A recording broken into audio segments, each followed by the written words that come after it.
Olá, eu sou o Márcio Calai e você está no Leque Responde. Comigo, como sempre, professor Matheus Cunha. Bem-vindo, Matheus. Obrigado, Calai. Vamos responder sobre risco? Vamos falar hoje sobre gestão de riscos de compliance.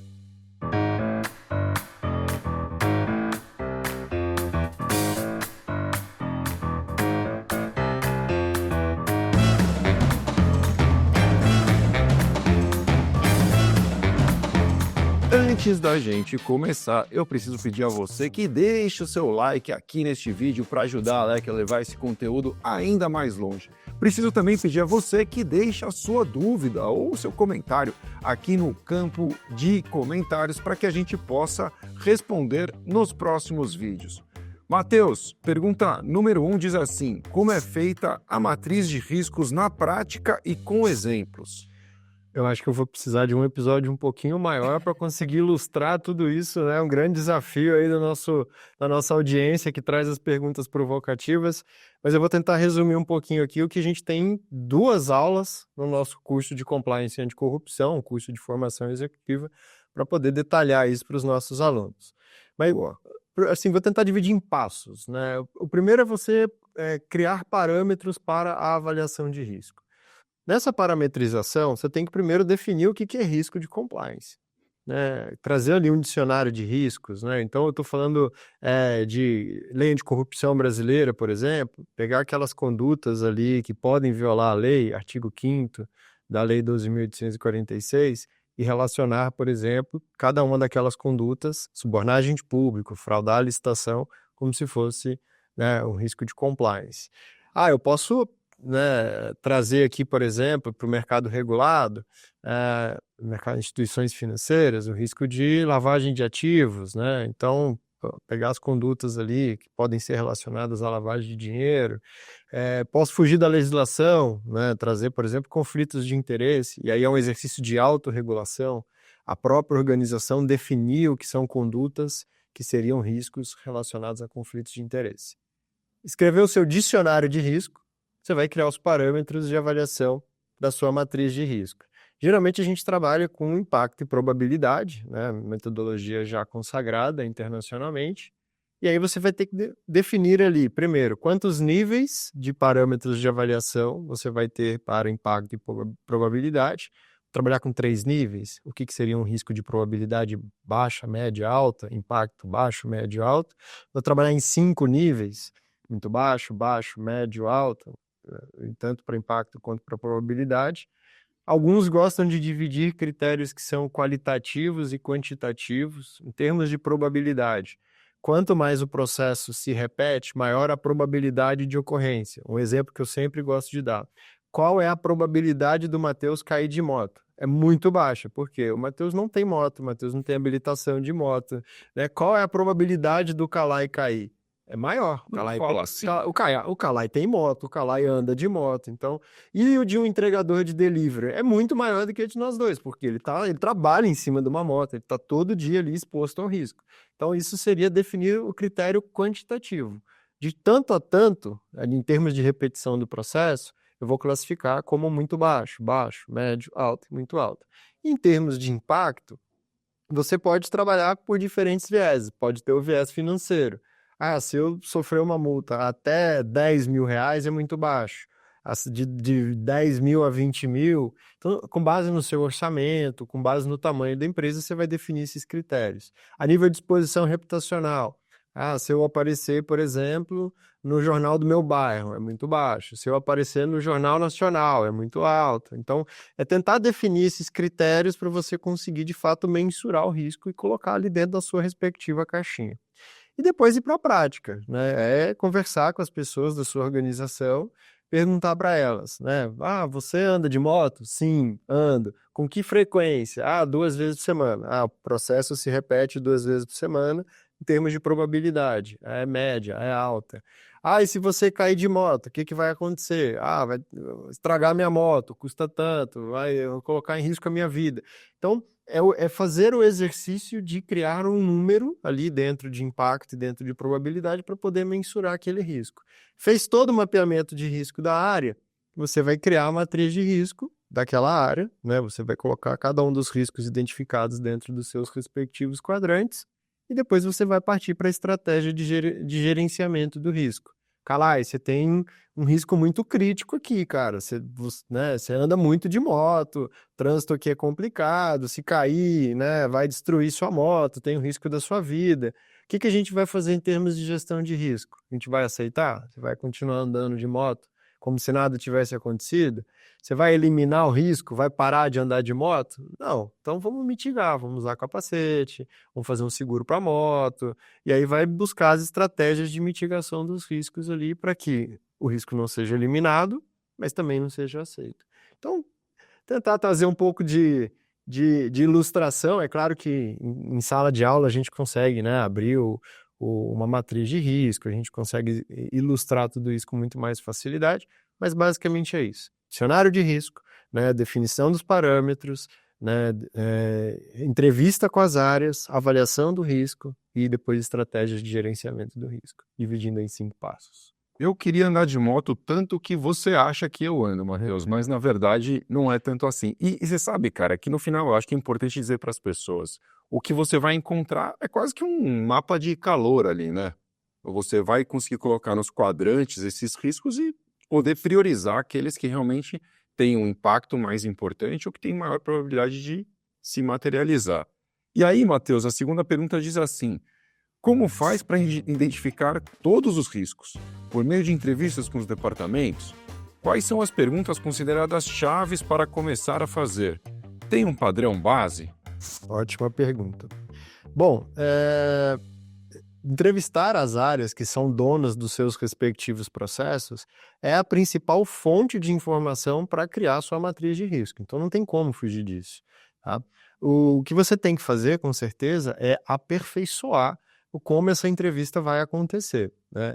O que eu gosto de fazer antes é trazer as pessoas para dentro de sala de aula, né, e fazer um treinamento, um workshop de risco. Primeiro, para explicar para as pessoas que a gente está ali justamente fazendo um exercício de avaliação de risco e não de investigação, porque as pessoas tendem a confundir as coisas, né? Eu perguntar para você, né, na sua área, né, existe probabilidade de subornar um agente público? A pessoa, pô, mas você está me acusando do quê? Né? Então, tentar esclarecer para as pessoas que o exercício é justamente ao contrário, é o preventivo, né? Por isso que a gente tem que se antecipar, por isso que a gente fala em probabilidade de ocorrência. Segundo, é te legitimar para que você esteja, de fato, legitimado a fazer esse trabalho. Eu fui consultor há muito tempo, você imagina, um cara caiu de paraquedas, ninguém conhece dentro da empresa, está perguntando um monte de coisa para as outras pessoas. Quem é você? Eu posso te responder? Tem questões que são confidenciais, então essa legitimidade é muito importante e principalmente a divisão de responsabilidade, né? A área de compliance é uma área meio, ela vai ajudar a empresa a avaliar o risco, mas a área fim, que é dona do processo, ela também é dona do risco. E algo que eu sempre, né, gosto de dizer nesse tipo de workshop é: se você não me traz o risco, ele não vai ser avaliado. Se ele não é avaliado, ele não é gerido. Se ele não é gerido, ele pode acontecer. E se ele acontecer, o problema é seu e não meu.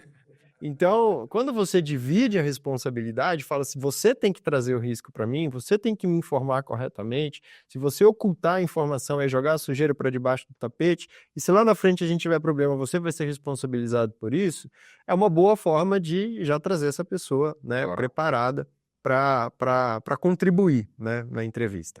Eu gosto de trazer um questionário também antes da realização da entrevista, porque o dicionário ele é muito genérico, né? As áreas têm processos distintos, então já é um exercício prévio da pessoa que vai participar de uma entrevista, dela se preparar quando ela vai responder o questionário, né? Então pegar ali o dicionário de risco, quebrar aquilo em várias perguntas e a pessoa vai responder aquele questionário, você já chega brifado para a entrevista, a pessoa já chega brifada para a entrevista e a gente tende a otimizar o tempo de entrevista.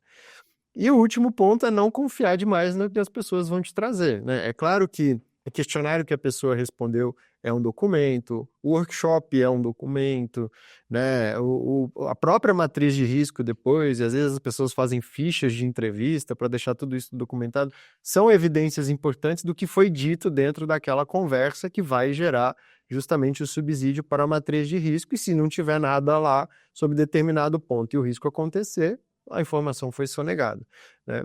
Mas, no final do dia, o nosso papel é o papel de tentar proteger a nossa empresa. Então, mesmo que pela malícia, pela vivência, pela experiência do dia a dia, mesmo que a área não reporte determinados riscos, a gente tem que ter a sensibilidade de espremer, né? Quase que confrontar a área. Você tem certeza que é isso mesmo? Não está faltando alguma coisa, né? Isso já aconteceu em outras organizações, por que que não aconteceria na nossa?